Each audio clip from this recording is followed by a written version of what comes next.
saya mengenai proses pembelajaran beserta aspek-aspek dalam pembelajaran, yaitu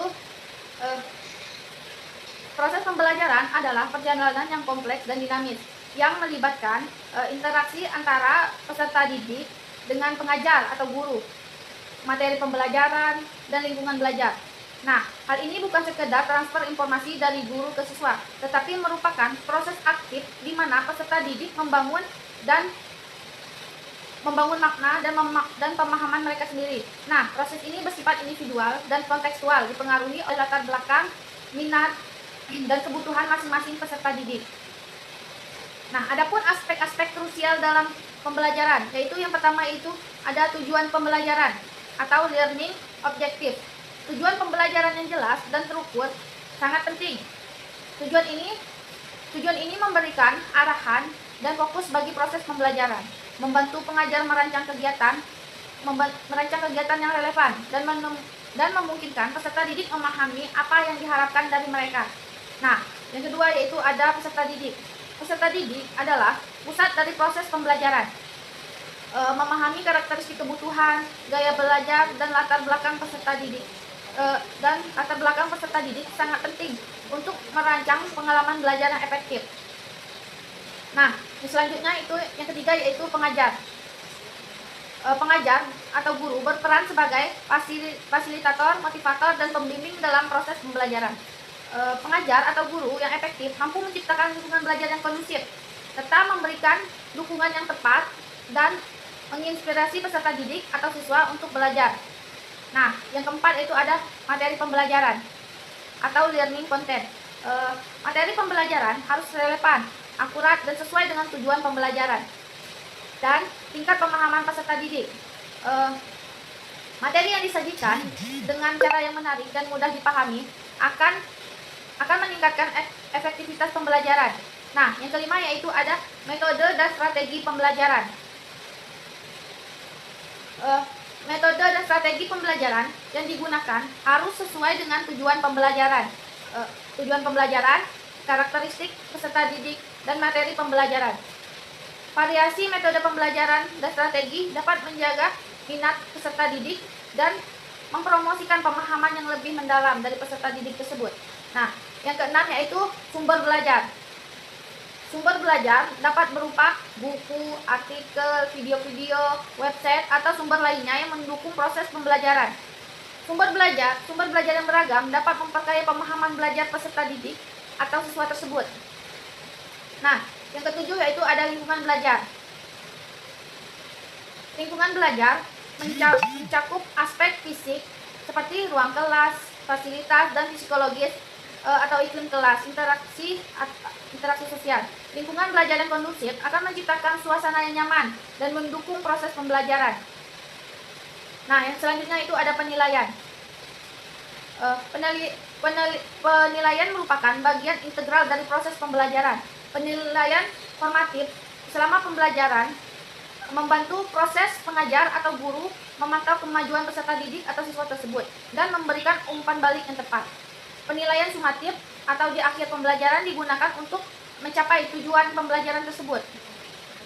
Nah, jadi di sini proses pembelajaran yang efektif memerlukan perencanaan yang matang, pelaksanaan yang cermat, dan evaluasi yang berkelanjutan.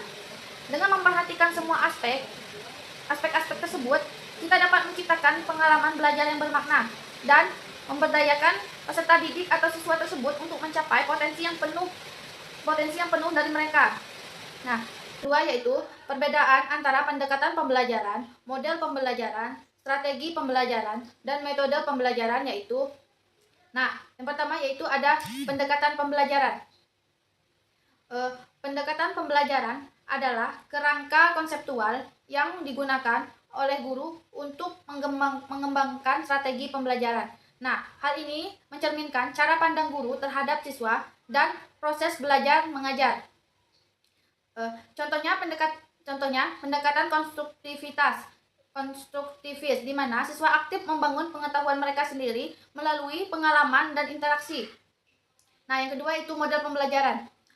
Model pembelajaran adalah kerangka kerja yang lebih luas yang mencakup yang mencakup berbagai strategi dan metode untuk mencapai tujuan pembelajaran tersebut. Nah, model ini memberikan paduan tentang bagaimana cara pembelajaran dapat diorganisir. Contohnya, model jigsaw, di mana siswa bekerja dalam kelompok untuk saling mengajarkan materi yang telah dipelajari tersebut. Nah, yang ketiga yaitu ada strategi pembelajaran. Strategi pembelajaran adalah rencana umum yang digunakan oleh guru untuk mencapai tujuan pembelajaran. Nah, hal ini melibatkan pemilihan metode dan pengorganisasian aktivitas pembelajaran. Nah, contohnya yaitu menggunakan strategi pembelajaran yang kooperatif, di mana siswa bekerja sama dalam kelompok untuk menyelesaikan tugas yang diberikan oleh guru tersebut. Nah, yang keempat yaitu metode pembelajaran. Metode pembelajaran adalah cara yang spesifik yang digunakan untuk menyampaikan materi pembelajaran. Nah, hal ini mencakup langkah-langkah konkret yang diambil selama proses pembelajaran. Contohnya metode ceramah, di mana guru menyampaikan informasi secara langsung kepada siswa tanpa interaksi aktif dari siswa tersebut. Nah, kesimpulannya, dengan memahami perbedaan ini, pendidik lebih efektif dalam merancang dan melaksanakan proses pembelajaran yang sesuai dengan kebutuhan siswa. Soal yang ketiga yaitu yang saya ketahui terkait kurikulum merdeka dan deep learning, yaitu yang pertama yaitu kurikulum merdeka.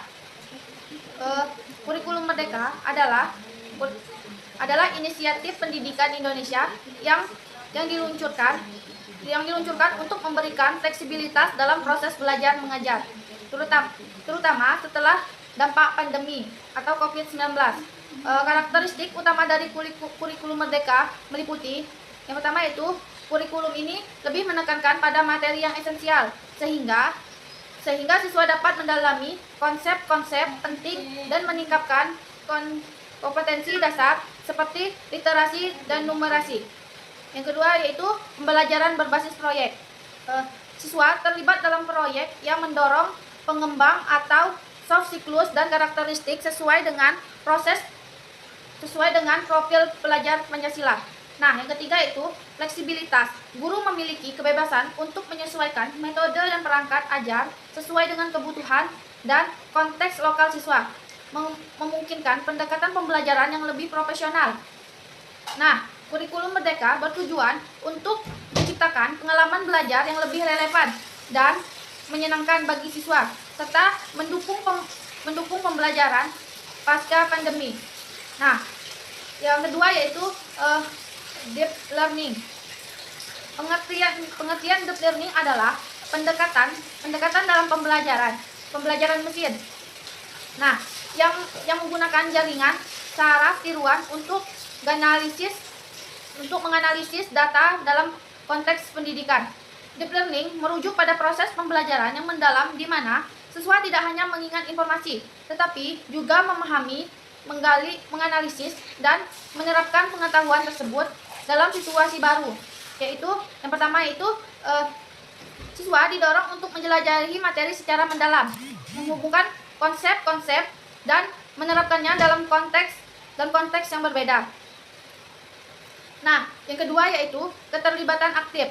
Deep learning melibatkan keterlibatan aktif siswa dalam proses belajar, termasuk diskusi, kolaborasi, dan proyek-proyek praktis. Nah, yang ketiga yaitu pengembangan keterampilan kritis. Fokus pada pengembangan keterampilan berpikir kritis dan kreatif sehingga siswa dapat menghadapi tantangan yang kompleks di kehidupan nyata. Nah, secara keseluruhan,